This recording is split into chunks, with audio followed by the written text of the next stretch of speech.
यहाँ हमारे पास euro dollar के 5 मिनट चार्ट पर एक क्लियर अप ट्रेंड दिख रहा है।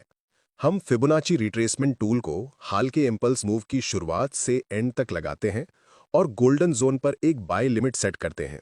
इसका मतलब है कि अगर प्राइस उस लेवल तक पुल बैक करती है तो ये हमारे लिए मार्केट में एंट्री लेने और अप ट्रेंड का फायदा उठाने का सही मौका होता है। लेकिन अचानक प्राइस गिर जाती है और हमारा ट्रेड लॉस में चला जाता है। ये समझने के लिए कि ऐसा क्यों हुआ, हम 1 आवर चार्ट पर जूम आउट करते हैं और पता चलता है कि लोअर टाइम फ्रेम पर तो बुलिश मूव दिख रहा था, लेकिन हायर टाइम फ्रेम पर ओवरऑल ट्रेंड एक्चुअली बेरिश था। जो 5 मिनट चार्ट पर अप ट्रेंड लग रहा था, वो असल में एक करेक्टिव मूव था जो बड़े डाउन ट्रेंड के अंदर हुआ था। जैसे ही प्राइस ने हायर टाइम फ्रेम डायरेक्शन को रिज्यूम किया, हमारा ट्रेड लॉस में चला गया। दूसरे ट्रेडिंग एग्जाम्पल में हम 1 आवर चार्ट पर एक क्लियर डाउन ट्रेंड देखते हैं। लिक्विडिटी जोन के ऊपर एक फेयर वैल्यू गैप दिखता है जो शॉर्ट ट्रेड के लिए प्रॉमिसिंग लगता है। तो चलो ट्रेड सेटअप करते हैं। शुरू में प्राइस थोड़ी रिएक्ट करती है, लेकिन बाद में फिर से हमारे स्टॉप लॉस को हिट कर देती है और हम सोचने लगते हैं कि गलती कहाँ हुई।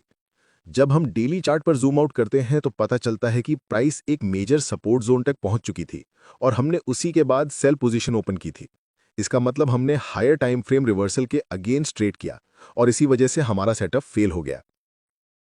अब सवाल यह है कि ऐसी गलती से बचे कैसे।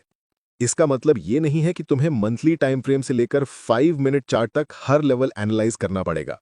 एक्चुअली 3 से ज्यादा टाइम फ्रेम्स यूज करना अननेसेसरी नॉइज पैदा करता है।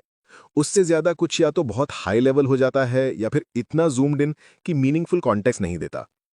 इस वीडियो में हम तुम्हें दिखाएंगे कि डेली या हायर टाइम फ्रेम बायस कैसे आइडेंटिफाई किया जाए, ताकि तुम बिगर पिक्चर के साथ अलाइन रहो और कॉस्टली मिस्टेक से बच सको। अगर तुम्हें ये यूजफुल लगे तो वीडियो को लाइक करना मत भूलना। हम 3 टाइप्स के टाइम फ्रेम्स के साथ काम करते हैं। सबसे पहले आता है मेन टाइम फ्रेम, जहां हम ज्यादातर एनालिसिस करते हैं, मार्केट डायरेक्शन और स्ट्रक्चर आइडेंटिफाई करते हैं, लिक्विडिटी जोन्स और इम्बैलेंसेस स्पॉट करते हैं और ट्रेडिंग जोन मार्क करते हैं। अगर कंफर्मेशन चाहिए और ट्रेड लेने में पूरा कॉन्फिडेंस नहीं है तो हम लोअर टाइम फ्रेम पर जूम करके एक्स्ट्रा सिग्नल्स ढूंढ सकते हैं। जैसे अगर हमने 1 आवर चार्ट पर डिमांड जोन मार्क किया है लेकिन एक्स्ट्रा वैलिडेशन चाहिए तो हम 5 मिनट चार्ट पर जा सकते हैं, ये देखने के लिए कि प्राइस उस जोन पर कैसे रिएक्ट कर रही है। प्राइस एक्शन के सिग्नल्स जैसे लॉन्ग विक रिजेक्शंस या double bottom pattern strong confirmations की तरह काम कर सकते हैं कि जोन को रिस्पेक्ट किया जा रहा है। ऐसे लोअर टाइम फ्रेम क्लूज हमें लॉन्ग एंट्री लेने में ज्यादा कॉन्फिडेंस देते हैं। दूसरी तरफ हायर टाइम फ्रेम को चेक करना भी उतना ही जरूरी है, ताकि बिगर पिक्चर साफ दिखे और हमारा एनालिसिस ओवरऑल मार्केट डायरेक्शन के साथ अलाइन रहे। उदाहरण के लिए, एक आइडियल ट्रेडिंग सिनारियो तब होता है जब हायर और लोअर दोनों टाइम फ्रेम्स अप ट्रेंड दिखा रहे होते हैं। एक स्ट्रॉन्ग सेटअप तब बनता है जब लोअर टाइम फ्रेम पर मार्केट स्ट्रक्चर शिफ्ट ठीक उसी की जोन पर होता है जो हायर टाइम फ्रेम पर आइडेंटिफाई किया गया है। अब हम आज के वीडियो के मेन टॉपिक पर आते हैं, हायर टाइम फ्रेम को एनालाइज करके डेली बायस कैसे डिटरमिन किया जाए। लेकिन पहले ये समझते हैं कि डेली बायस डिटरमिन करना जरूरी क्यों है और हायर टाइम फ्रेम का इतना महत्व क्यों है। पहला रीजन है कि हायर टाइम फ्रेम के लेवल्स ज्यादा इंपॉर्टेंट होते हैं। एक की लेवल पर छोटी सी रिएक्शन भी लोअर टाइम फ्रेम्स पर बड़े ट्रेंड चेंज का कारण बन सकती है। इसलिए किसी भी ट्रेड में एंट्री लेने से पहले यह देखना जरूरी है कि प्राइस के पास हायर टाइम फ्रेम सप्लाई या डिमांड जोन तक पहुंचने से पहले कितना रूम बचा है। इससे हम ज्यादा एक्यूरेट टारगेट्स और स्टॉप लॉस सेट कर सकते हैं और ऐसे ट्रेड से बच सकते हैं जो फेल होने की संभावना रखते हैं। उदाहरण के लिए, यहां यूएसडी जेपीवाई के 1 आवर चार्ट पर हम एक स्ट्रॉन्ग अप ट्रेंड देख सकते हैं। पहली नजर में ये बुलिश मार्केट लॉन्ग एंट्री के लिए परफेक्ट लगती है, लेकिन प्राइस ने नया हायर हाई नहीं बनाया और वही लेवल 2 बार रिजेक्ट करने के बाद रिवर्स कर गई। अब जब हम डेली टाइम फ्रेम पर जूम आउट करते हैं तो साफ दिखता है कि ये एरिया हाल ही में स्ट्रॉन्ग सपोर्ट और रेजिस्टेंस की तरह एक्ट कर रहा था। तो भले ही 1 आवर चार्ट पर बुलिश मोमेंटम स्ट्रॉन्ग था, मार्केट ने रिवर्सल लिया। इससे साफ होता है कि हायर टाइम फ्रेम के की लेवल्स क्यों ज्यादा क्रूशल होते हैं, क्योंकि वो लॉन्ग टर्म ट्रेंड्स और स्टेबल इंटरेस्ट जोन्स को रिफ्लेक्ट करते हैं। दूसरा रीजन है मैक्रो ट्रेंड को आइडेंटिफाई करना। सबसे अच्छे ट्रेडिंग सेटअप्स तब बनते हैं जब हायर और लोअर दोनों टाइम फ्रेम्स एक ही डायरेक्शन में हों। सोचो तुमने 15 मिनट चार्ट पर बेरिश स्ट्रक्चर देखकर ट्रेड एंट्री ले ली, लेकिन हायर टाइम फ्रेम चेक नहीं किया, तो शायद वो डाउन ट्रेंड असल में एक लार्जर बुलिश ट्रेंड के अंदर करेक्टिव मूव हो। ऐसे में प्राइस कभी भी रिवर्स होकर मेजर बुलिश डायरेक्शन में जा सकती है। इसके ऑपोजिट, जब lower time frame setup higher time frame trend के साथ अलाइन होता है, तब तुम ओवरऑल मोमेंटम के साथ ट्रेड कर रहे होते हो। इससे तुम्हारी सक्सेस की प्रोबेबिलिटी काफी बढ़ जाती है, क्योंकि तुम मार्केट की डोमिनेंट डायरेक्शन के खिलाफ नहीं लड़ रहे होते। तीसरा रीजन है नॉइज और फेकआउट्स को फिल्टर करना। लोअर टाइम फ्रेम्स में अक्सर बहुत सारा मार्केट नॉइज होता है, अनप्रिडिक्टेबल प्राइस स्विंग्स और फॉल्स ब्रेकआउट्स जो आसानी से ट्रेडर्स को गलत एंट्रीज लेने पर मजबूर कर देते हैं।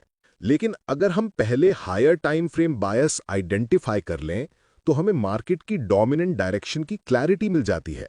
इससे हम उन सेटअप्स को फिल्टर कर सकते हैं जो ब्रॉडर ट्रेंड के खिलाफ जाते हैं और शॉर्ट टर्म करेक्शंस या कंसोलिडेशन फेजेस में होने वाले फेकआउट से बच सकते हैं। उदाहरण के लिए 5 मिनट चार्ट पर तुम्हें ऐसा लगेगा कि प्राइस ने हाल के लो के नीचे ब्रेकआउट किया है, लेकिन अगर higher time frame trend bullish है, तो वो ब्रेकआउट असल में लिक्विडिटी ग्रैब हो सकता है, जिसके बाद प्राइस फिर ऊपर रिवर्स हो जाती है। बिना हायर टाइम फ्रेम पर्सपेक्टिव के ऐसी सिचुएशंस में लॉस होना ऑलमोस्ट तय है। अब जब तुम समझ गए हो कि हायर टाइम फ्रेम्स क्यों इतने इंपॉर्टेंट है, तो चलो मैं तुम्हें बताता हूं कि चार्ट पर हायर टाइम फ्रेम बायस कैसे फाइंड किया जाता है और कौन कौन से concepts step by step use होते हैं। अब बात करते हैं मल्टीपल टाइम फ्रेम्स यूज करने की, ताकि हम बेहतर ट्रेडिंग डिसीजंस ले सकें। ये एक जनरल ट्रेडिंग प्लान है जो मल्टीपल टाइम फ्रेम्स पर आधारित है, वही टाइम फ्रेम्स जिन पर ज्यादातर ट्रेडर्स चार्ट्स एनालाइज करते हैं। लेकिन कुछ ट्रेडर्स गलती करते हैं, वो मंथली चार्ट से शुरू करके सीधा 1 मिनट चार्ट तक चले जाते हैं, ये सोचकर कि इससे परफेक्ट ट्रेड मिलेगा। लेकिन असल में ऐसा करने से चीजें और कंफ्यूजिंग हो जाती हैं। चार्ट पर बहुत ज्यादा इंफॉर्मेशन और नॉइज भर जाती है और फिर समझ नहीं आता क्या करना है। इसलिए बेहतर यही है कि ज्यादा से ज्यादा 3 टाइम फ्रेम्स यूज किए जाएं। उदाहरण के लिए, अगर तुम्हारा मेन एनालिसिस 1 आवर चार्ट पर है, तो तुम 4 आवर और डेली चार्ट्स का यूज अपने सेटअप को सपोर्ट करने के लिए कर सकते हो। सबसे जरूरी बात यह है कि हायर टाइम फ्रेम्स का इस्तेमाल सिर्फ बेसिक कॉन्सेप्ट्स अप्लाई करने के लिए करना चाहिए, जैसे की लेवल्स मार्क करना और ओवरऑल मार्केट डायरेक्शन आइडेंटिफाई करना। हर सिंगल टाइम फ्रेम देखने की जरूरत नहीं है। बहुत ज्यादा चार्ट यूज करने से कंफ्यूजन और मिक्स्ड सिग्नल्स मिलते हैं। अपनी मेन टाइम फ्रेम से बस 2 हायर टाइम फ्रेम्स तक रहना काफी होता है, ताकि चीजें सिंपल और क्लियर रहें। तो इस वीडियो के इस पार्ट में हम कुछ रियल चार्ट एग्जांपल्स देखेंगे, ताकि समझ सके कैसे हम मल्टीपल टाइम फ्रेम्स को कंबाइन करते हैं, हायर टाइम फ्रेम बायस आइडेंटिफाई करने से लेकर कंफर्मेशन और ट्रेड एंट्री तक। इस एनालिसिस में हम 1 आवर चार्ट को मेन टाइम फ्रेम की तरह यूज करेंगे, 4 आवर और डेली चार्ट को हायर टाइम फ्रेम्स के लिए, और 5 मिनट चार्ट को कंफर्मेशन और एंट्री रीजन के लिए अगर जरूरत पड़े तो। यहाँ हमारे पास यूरो डॉलर का 1 आवर चार्ट है। स्ट्रक्चर क्लियरली बुलिश है, मार्केट लगातार पिछले हाइस को तोड़ रहा है और यही हम देखना चाहते हैं। अगर मार्केट अनक्लियर या चॉपी लगे तो बेहतर है किसी दूसरे ट्रेडिंग पेयर पर स्विच कर लो या चार्ट बंद करके अगले दिन का इंतजार करो। हर दिन ट्रेड करना जरूरी नहीं है। ज्यादा ट्रेड्स लेने का मतलब ज्यादा प्रॉफिट भी नहीं होता। तो 1 our chart clearly up trend दिखा रहा है और हम सिर्फ बाइंग में इंटरेस्टेड हैं, लेकिन अभी हम एंट्री नहीं कर सकते क्योंकि प्राइस बहुत तेजी से ऊपर गया है और किसी भी वक्त करेक्शन कर सकता है। इसलिए हमें पुलबैक का इंतजार करना चाहिए ताकि बेटर प्राइस पर एंट्री मिल सके। अब सवाल है, हमारा ऑप्टिमल एंट्री जोन कहां है? अगर हम हाल के इंपल्स पर ध्यान दें तो दिखता है कि वहां एक फेयर वैल्यू गैप बना है। उस कैंडल को मार्क करते हैं जिसने ये गैप बनाया और उसे अपना ऑर्डर ब्लॉक जोन मानते हैं, क्योंकि वहां प्राइस के रिजेक्ट होने की ज्यादा संभावना है अगर वो वापस उस एरिया में रिट्रेस करे। और कंफर्मेशन के लिए हम रिट्रेसमेंट टूल लगाएंगे रीसेंट इंपल्स के स्टार्ट से एंड तक। इससे पता चलता है कि ये जोन गोल्डन रेशियो के अंदर आता है या नहीं, यानी 61.8 से 78.6 रिट्रेसमेंट लेवल्स के बीच, जो बाइंग अपॉर्चुनिटीज देखने के लिए परफेक्ट एरिया होता है। ये सारी एनालिसिस बताती है कि हमें पुलबैक का इंतजार करना चाहिए और प्राइस जैसे ही हमारे ट्रेडिंग जोन में आए लॉन्ग जाना चाहिए।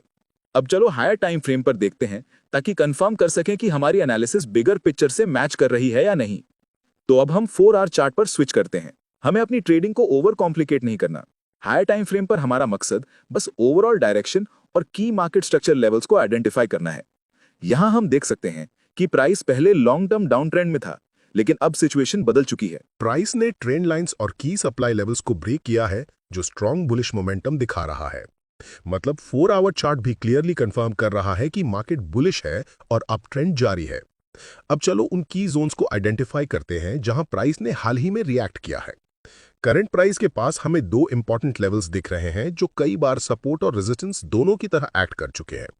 ऊपर एक स्ट्रॉन्ग लेवल भी है जिसने प्राइस को 2 बार रिजेक्ट किया और 4 आवर स्ट्रक्चर के लिए मेजर टर्निंग पॉइंट की तरह काम किया। इससे ये जोन काफी इंपॉर्टेंट बन जाता है और पॉसिबल है कि प्राइस वहां पहुंचकर फिर से रिएक्ट करे। इसका मतलब अगर हम लॉन्ग जाएं तो हमारा लॉन्ग टर्म टारगेट वही अपर रेजिस्टेंस जोन होना चाहिए। लेकिन फिलहाल प्राइस के पास अभी उस लेवल तक जाने की काफी स्पेस है। ये सारी बातें देखकर हायर टाइम फ्रेम एनालिसिस पूरी तरह से लोअर टाइम फ्रेम की ऑब्जर्वेशन से मैच कर रही है। तो अब वापस 1 आवर चार्ट पर चलते हैं। अब जब हायर टाइम फ्रेम भी बुलिश ट्रेंड कंफर्म कर रहा है तो ऑर्डर ब्लॉक पर बाय पोजीशन कंसिडर करना समझदारी होगी और स्टॉप लॉस उसी के नीचे रखना चाहिए। लेकिन हम लोअर टाइम फ्रेम्स पर जूम करके ऑर्डर ब्लॉक पर रिएक्शन भी देख सकते हैं ताकि एंट्री और कॉन्फिडेंट हो सके। पहले वेट करो कि प्राइस उस जोन के पास आए, फिर 5 मिनट चार्ट पर स्विच करो। यहां हमें बस एक क्लियर रिएक्शन देखना है। ये reaction simple long wick rejection भी हो सकता है जो इंटरेस्ट कंफर्म करने के लिए काफी है। उस केस में हम रिजेक्शन कैंडल के क्लोज पर एंट्री लेंगे और स्टॉप लॉस उस विक के नीचे रखेंगे। लेकिन स्टॉप लॉस बहुत टाइट नहीं रखना चाहिए। ट्रेड को थोड़ा ब्रीदिंग स्पेस देना जरूरी है ताकि नॉर्मल मार्केट फ्लक्चुएशन से स्टॉप आउट ना हो जाए।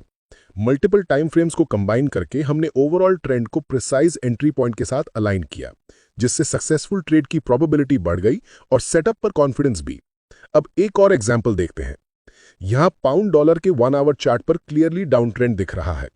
रीसेंट इंपल्स ने इम्बैलेंस बनाया है और साथ ही इक्वल हाइज भी फॉर्म किए हैं, मतलब लिक्विडिटी इस लेवल के ऊपर गैदर हुई है।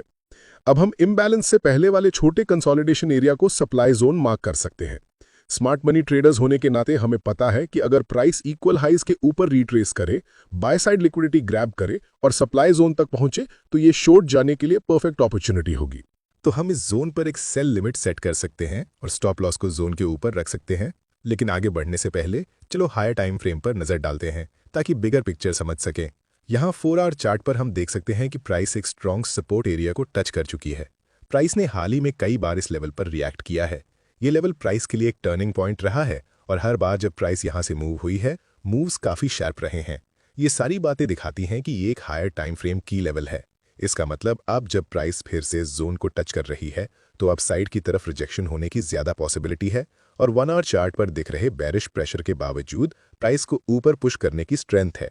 तो अगर हम वापस 1 आवर चार्ट और अपने आइडेंटिफाइड सेटअप पर जाएं तो ये ट्रेड लेना काफी रिस्की हो जाएगा।